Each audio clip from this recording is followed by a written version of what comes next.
Si vous me suivez depuis un moment sur les réseaux, vous avez dû remarquer quelque chose. Il est vrai que fut un temps, j'ai eu un niveau en street workout qui était vraiment intéressant. Et aujourd'hui, sans se mentir, je n'ai plus du tout ce niveau. On va dire que quand j'avais gagné ma première compétition quand j'avais 16 ans, c'était une compétition only static au Mans, j'étais super fier et je ne m'attendais pas du tout à gagner après seulement 2 ans d'entraînement en street workout et en étant si jeune. En gagnant cette compétition, j'étais plus motivé que jamais à continuer de m'améliorer et à gagner d'autres compétitions encore plus grandes. Mais ça, c'était avant de me rendre compte qu'en réalité, j'avais fait une erreur assez importante, c'est que je m'étais mis énormément de pression pour cette compétition et je m'étais entraîné en réalité pendant quasiment 5 heures par jour tous les jours pendant les mois qui précédaient la compétition. Et le fait de m'entraîner autant, ça fait que je ne me rendais même plus compte de ma fatigue et après cette compétition où d'ailleurs j'ai passé des mouvements que jamais je n'avais passé avant en entraînement, ça m'avait complètement détruit physiquement sans que je m'en rende compte. Pendant les 3 jours après la compétition, je n'étais même plus vraiment capable de faire le moindre mouvement, même une full planche me demandait un effort surhumain, alors que quelques jours avant, je pouvais faire des levées sol maltaises et des 8-8-8 en full planche. Au moment de reprendre, parce que j'avais toujours cette motivation de faire des compétitions plus grandes,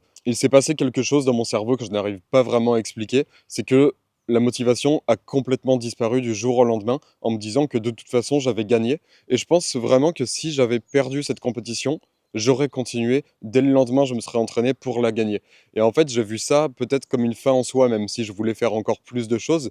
Ça m'a complètement bloqué la motivation. Alors, par la suite, j'ai arrêté de m'entraîner ou alors je ne faisais quasiment plus rien. Il est vrai qu'à une période, je n'ai pas fait une seule full planche pendant 1 an et demi et je me suis concentré sur d'autres aspects de ma vie. Je me suis présenté au test de la Légion étrangère, j'ai été en internat militaire. Ensuite, j'ai rencontré ma copine actuelle et donc forcément, je mets beaucoup de temps dans cette relation, ce qui est tout à fait normal. Et vu que je suis devenu majeur entre-temps, j'ai forcément pris mon indépendance et donc j'avais plus de responsabilités qu'à l'époque où je m'entraînais seul. Tout ça a fait que je n'ai jamais vraiment pris le temps de m'entraîner ou alors ça n'est jamais redevenu une priorité pour moi. Jusqu'au moment où j'en avais marre de faire un travail qui ne me plaisait pas, je me levais tous les jours à 4 heures voire 3 heures du matin certaines fois pour aller travailler en grande surface et mettre tout ce qu'il faut en rayon avant l'ouverture du magasin. Concrètement, j'étais metteur en rayon dans un supermarché. À ce moment-là, vu que je travaillais toute la matinée et que c'était un travail assez physique, c'était certainement pas le moment où j'allais reprendre, même si j'essayais de poster sur Instagram des moments où je disais que j'allais reprendre. Il y a même une vidéo YouTube où j'explique ça, jusqu'au moment où j'ai eu un déclic. Le street workout me manquait vraiment. Et je me suis dit que comme j'avais eu une des progressions les plus rapides dans ce sport, j'allais aider d'autres personnes à atteindre les mêmes objectifs aussi rapidement. C'est pourquoi je me suis lancé dans le coaching. Et je suis super fier d'avoir pu quitter mon ancien travail pour me mettre à 100% dans le coaching. Cependant, bien que ça fasse 1 an et demi, je n'ai toujours pas repris d'entraînement sérieux. J'avais peur que le fait de me concentrer sur mes entraînements fasse que j'enlève la priorité qui était sur mes élèves. Et ce simple blocage mental m'a complètement bloqué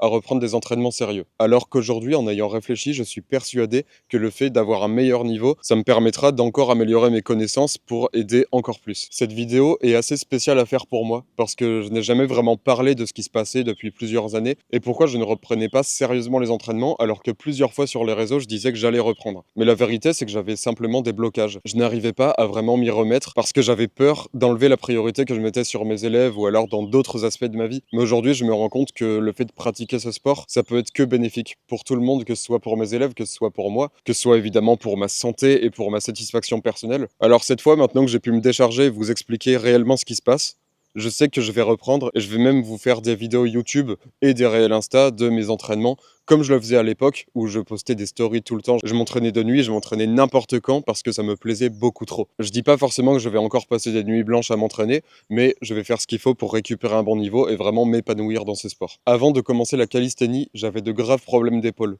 Mes épaules se luxaient tout le temps, au point que j'ai dû aller une cinquantaine, une soixantaine de fois aux urgences pour réduire mes luxations et parfois même sous anesthésie générale. On ne pouvait pas m'opérer parce que j'étais trop jeune et j'avais seulement 12, 13 et 14 ans. Ça a duré pendant quasiment 3 ans. Alors j'ai vu un des professeurs chirurgiens orthopédiques qui était extrêmement réputé dans ce domaine, qui m'a conseillé simplement de me mettre au sport pour que ma musculature remplace le rôle des tendons et ligaments de mes épaules qui ne fonctionnent plus du tout parce qu'ils sont beaucoup trop laxes aujourd'hui à cause de toutes les luxations. Quelques mois après, j'ai découvert ce sport, je m'y suis mis à fond et aujourd'hui, mes épaules fonctionnent complètement normalement, voire même beaucoup plus que quelqu'un qui ne fait pas ce sport, alors que j'en étais arrivé au point où je ne pouvais plus lever mes bras sans devoir aller aux urgences après. En plus de m'avoir sauvé à ce niveau-là, ce sport m'a apporté de la confiance en moi. Pendant mon adolescence, avant que je découvre ce sport, j'étais complètement perdu, je n'avais pas d'objectif, je n'avais absolument rien. Et ce sport m'a donné une raison de me lever chaque matin et d'être fier de moi chaque soir. C'est pour toutes ces raisons que je ne peux pas abandonner, pas avant d'être vraiment satisfait de ce que j'ai pu faire. Et mon objectif, ça va être de récupérer mon meilleur niveau et de vous aider à l'atteindre aussi. Comme d'habitude, si vous êtes intéressé par un coaching ou un e-book, contactez-moi sur Instagram. Et vous faire cette vidéo m'a fait vraiment du bien. J'espère que vous avez apprécié vous aussi de votre côté. Laissez un commentaire ou un like, ça me fera super plaisir.